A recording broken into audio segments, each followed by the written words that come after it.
Welcome back to Eliances Heroes, where heroes in business align. To be part of our super community and find out more about Eliances, visit www.eliances.com. That's right, and welcome back to the show. And by the way, I can't thank you enough, viewers and listeners, for the feedback we continue to have, especially when I recently had on the founder of E-Entertainment. So make sure that you go to eliances.com, click on the radio podcast show, and you'll be able to hear that along with many others. Well, I'm super excited today to have with us, are you ready for this? Matt George. Now, he has #1 best-selling book. His latest book is The Nonprofit Profit, all right? And he ran a $35 million company with over 450 employees. And you can reach him at themattgeorge.com. So, Matt, welcome back to the show. It's always exciting, and we just have so many questions and so many things to ask you. Oh, I appreciate it. Your show rocks. I love it. And I'm happy to be on. Excellent. I'm very excited. First, I want to jump in, though, about Harvard Business School. Now, you're now teaching part-time at Harvard Business School? Well, yeah, I'm the executive business coach, leadership coach at Harvard Business School. And I'm actually going into my 4th year coming up. And it's really an honor. It's fun. And I don't teach undergrad or coach undergrad. We have it's exec ed, and it's a lot of Fortune 500 and a lot of entrepreneurs, and so I get to see business from a global aspect, and we have people from all over the world. How exciting! So Yes. what would you say? And this is probably pretty difficult, but if there's one takeaway that you want to instill on when you're teaching them, what would that be? Everybody, especially from the entrepreneur side, comes in with grit. They come in with this drive that is, if you're an entrepreneur, you know it, but it's also embracing failure. And so a lot of times from the entrepreneurial standpoint, we talk about what is that leadership journey and how does empathy play into it? How do you sit there and take care of each other and take care of your team and take care of people in your community? And so there's a lot of giving that happens when people form a business. Let's say they put together $100 million business, and then they start talking about, okay, how am I going to give back? And so those are the fun conversations. But at the same time, a lot of these entrepreneurs will hit a certain spot, and let's say the mark's 100 million and they want 500 and they want $1 billion. And so they're driven and they know failure is an option. And so what we do is we sit here and we give them the opportunity to look at different things, including team building, including how to scale. The professors at Harvard that I just can't even tell you how good they are and how the case study method is implied into all of the programs. It's just really an honor to be a part of it. It's fun. That's fantastic. Well, I want to talk to you now about the nonprofit profit. And again, the nonprofit profit, which, by the way, listeners and viewers, you can get at Amazon, and you can also go to themattgeorge.com. Once again, themattgeorge.com. How did that come to be? I mean, you've written other books before. Now, what led to the process of, okay, it's time to write another book, and here's what I'm going to write it about?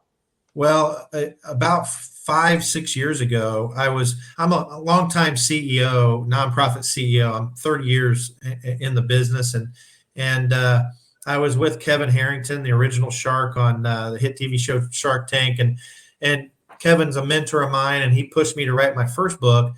And we were sitting there in the car one day and driving. We're in Tampa, and he said, "I need to really come up with a brand for you, a nickname." And he said, "Just give me a few hours." And not 10 minutes later, he looked over and he said, "You're the nonprofit prophet."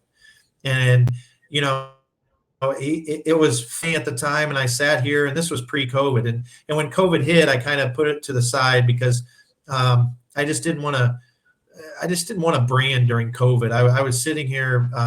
I wanted to lead during COVID, and so and I did with my team of 500 people, but then when COVID was over, I stepped down after all those years, and I met an Eliances member, Mark Victor Hansen, and one of the original founders of Chicken Soup for the Soul, and one of your guests and supporters, and Mark really and Crystal, they put their arm around me and they said, "We've got an idea. Here's what we're going to do," and we talked meeting after meeting, and he knew Kevin Harrington.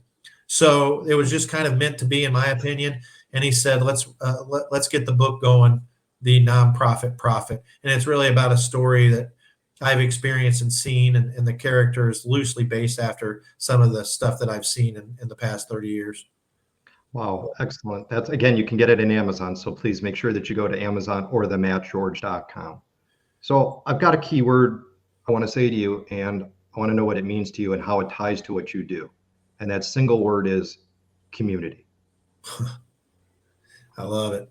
It's the most important word to me. And I think I don't think it matters what community you live in. I truly believe that it's your job, no matter what community you live in, to take care of your community. And that can mean many different things. It could mean joining a board. It could mean getting on city council, or it could be volunteering at a school. It could be donating to a good cause. But it's a little more than just writing a check. It's actually caring and having that empathetic side to you, and letting all of the younger people see you in motion. It's not that you're bragging that you're taking care of your community and that you embrace and love your community, but it's showing the younger kids and people that there is a path, and that we have a lot of garbage going on in our lives. There's violence, there's all this stuff going on, and each community has its own pain points. But when you boil it down to, you wake up every day, and if you have a family, and I want my community to be safe. I want my community to thrive. I want business to be great. And so I support all local business. I support all people. And being in my business as working at a children's home for many, many years, it was my job to take care of the community. And I challenge anybody that wants to debate me on it, because I'll tell you, you're going to lose, because I think it's the most important thing, not only for current day, but for the future. Because what we want in our communities is, we don't want people leaving.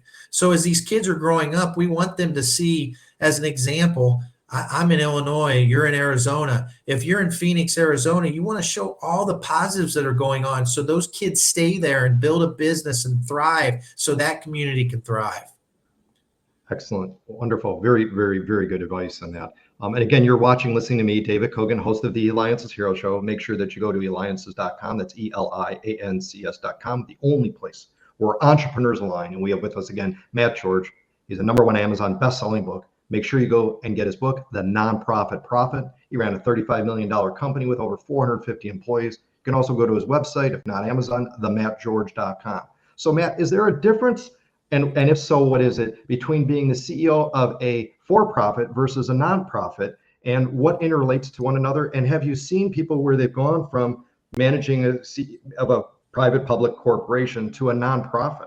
I don't think there is a big difference. What I say to a lot of people is, if you work at a car dealership, or you're selling shoes or cheeseburgers or whatever it is, you don't hit the quota for that day. At the end of the day, you wake up tomorrow, you go to bed fine, you wake up tomorrow, and you've got to hit quota.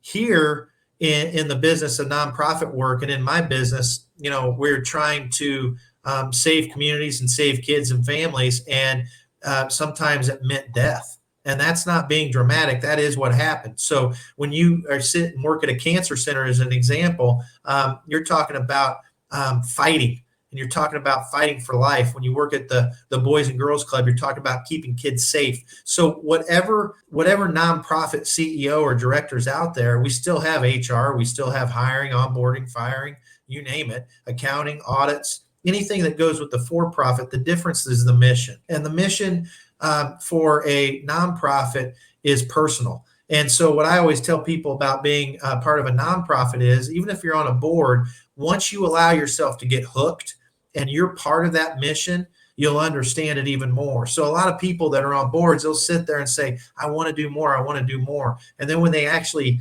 dive in and see the impact that you can have as an individual, no matter what it is, and they see what is going on in our community, whether it's poverty or whether it's abuse, whatever it is, you can make a difference. And I think that's the fun part of being. So on paper, there's no difference.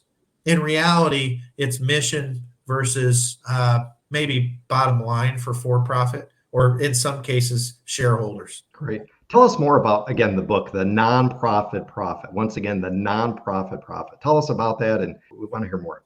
Well, the main characters, Thomas Matthews. My real name's Matthew Thomas George, and Oh, so it's really about a story of it's a fiction book. So it's a story that happens in every community, and the short of it is there's a man who wants to do great for a community, and his daughter actually works in the system, which is in the Department of Children and Family Services here in Illinois.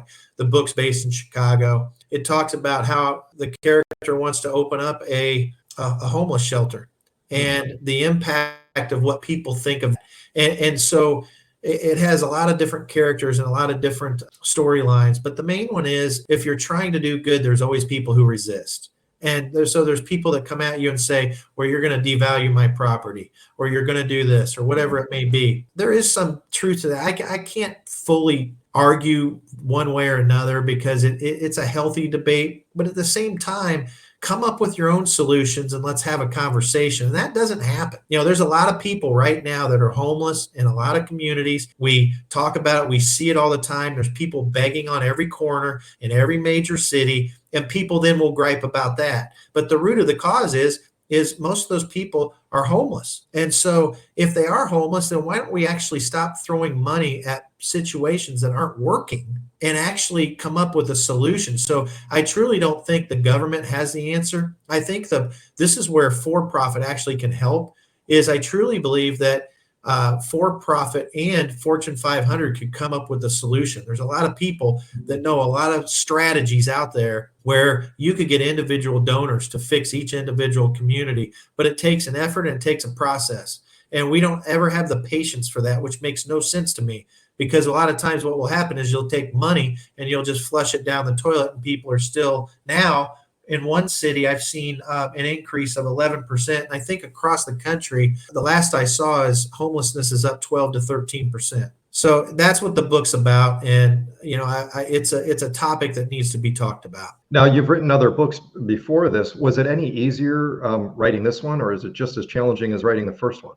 Well, this was a fiction book. So this is where I needed Mark's and Crystal's help, is trying to figure out, okay, here's somewhat what the storyline is, and then how do you I learned a lot, let's put it that way. The first book, Nonprofit Game Plan, was easier to write because it's a blueprint for nonprofit success. So I talk about utilization of how do you cultivate a board and then get the right board members and then utilize them right, and then or the importance of a CFO, the importance of your team, the importance of community. So I talk about what your question was earlier, nonprofit versus profit. That's what that first book was.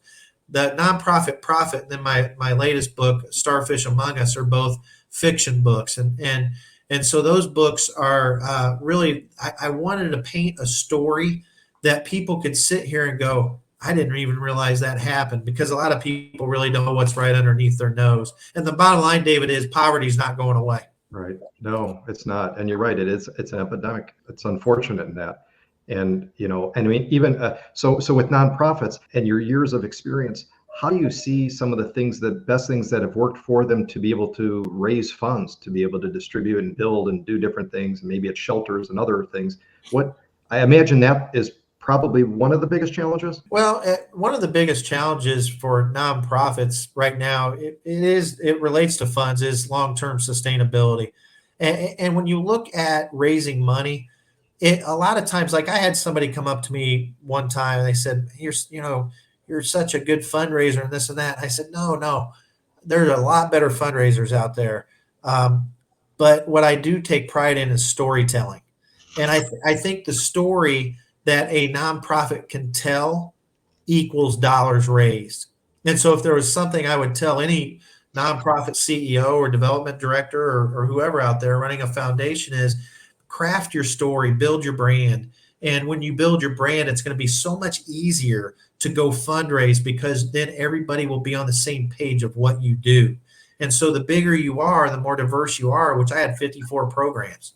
So we had to sit here and tell a story of really what did we do. And what I would say is every day we change the lives and save the lives of our community.